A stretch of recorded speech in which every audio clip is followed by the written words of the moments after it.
What's going on, everybody? So, wow, we had a crazy day in the market yet again. If you watched my video from pre-market, I was talking a little bit about the cues here.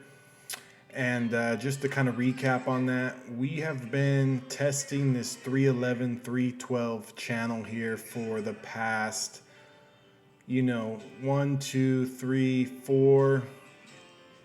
4 or 5 days. We've been testing this 311, 312 channel here. And we did make that good push up here on the first, which was Monday. We made a strong recovery. And it was going to take the bulls to really reclaim the 324 area for it to really be in bullish context. But, the way the market is, we woke up today and the bond yields, spiked a little bit. We immediately reclaimed the 318 level, which was right in here.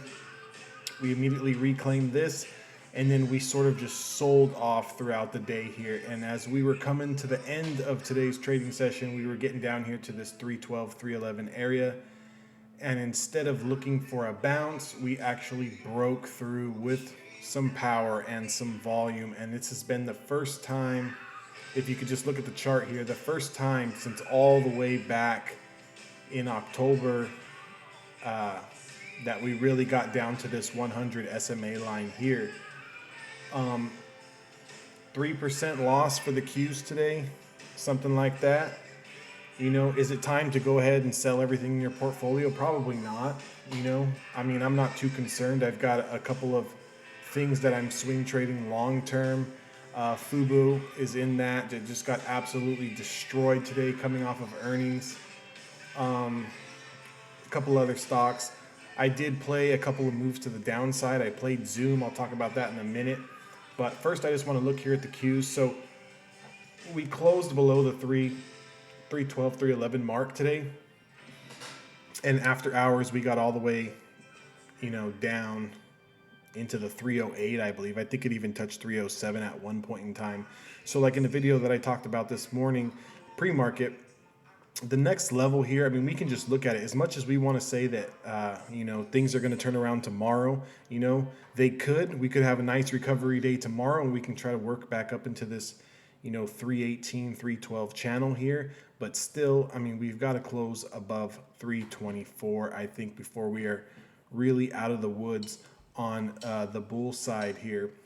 But the next area that we're going to be looking to test here for the Qs, the Nasdaq, is going to be this 305 area. And if you've been following the Qs for a while, the 305 level is pretty huge because as you can see here, if we do confirm and we break through 305, we've got a lot of room to the downside. And I think that at that point in time, that's when a lot of people will really start to panic and let go a lot of these tech stocks, these growth stocks. So it's just something to keep an eye on here.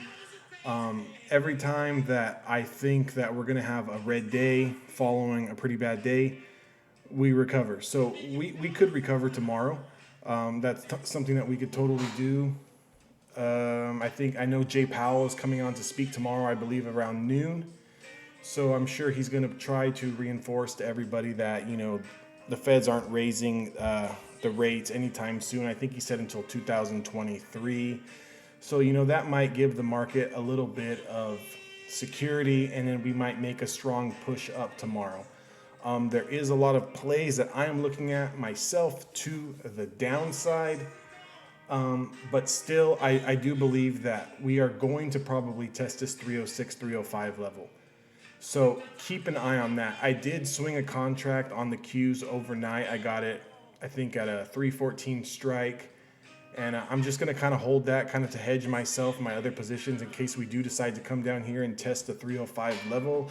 I can kind of take some profits off of that. And if we can kind of confirm the 318, 314, 315 area, I'll just cut it loose and see what the market is looking like tomorrow. So, anything can happen. Definitely nothing to be too concerned about. If you're long in positions right now, I would just hold. Don't panic too much. Don't check your phone. Don't check, your portfolio every 20 minutes. If the market opens up red and starts pushing down, It is what it is. We know what game that we're playing. Stocks go up and stocks go down, okay? And a lot of the stocks that are getting hit are a lot of the ones that really rallied due to the pandemic and the shutdown. You know, a lot of these tech stocks, these mega cap tech stocks that just absolutely flew in 2020 and that have kind of been silent in their channels for the past, you know, honestly, like 4 or 5 months. But some of the moves that absolutely got destroyed today was Zoom. I actually took a contract on Zoom to the downside, and I was looking at 366 area, so I was right in here. I was looking to going back to 226. I was looking to confirm some sort of buildup to the downside underneath 366 here. And as soon as we were able to, you know, sort of bust down this 366 area, I got in and kind of rode down to the 359 area, I believe. It was $200, nothing much. I mean, you know, woulda, coulda, shoulda. I should have held on to it. This thing closed at $341 on the day. But it is what it is. A win is a win, and you take what the market gives you. I was also watching this 352 area here. If we were able to sort of, you know, bust down this level here, we could see some push to the downside. I didn't catch it. I think I stepped out for lunch or something. This has kind of happened towards the end of the day, and it absolutely busted down the 352 area level. And then, like I said, it closed, you know, 340, 341. And I think even after hours, it pushed down a little bit. Zoom is down 8% today. Something else that got destroyed was Netflix, NFLX. You can see the same thing here. As soon as it started building below this 50-day SMA here, as soon as it started to build below that, it just absolutely got destroyed. I mean, opened up at 545 and just got destroyed all the way down to 519, 520 area. It closed at 520.70. So also, this is a play that I'm going to be looking at for tomorrow on the downside is Zoom. If we start building below 518, we've got some room down here, and it's a long ways to go to 499.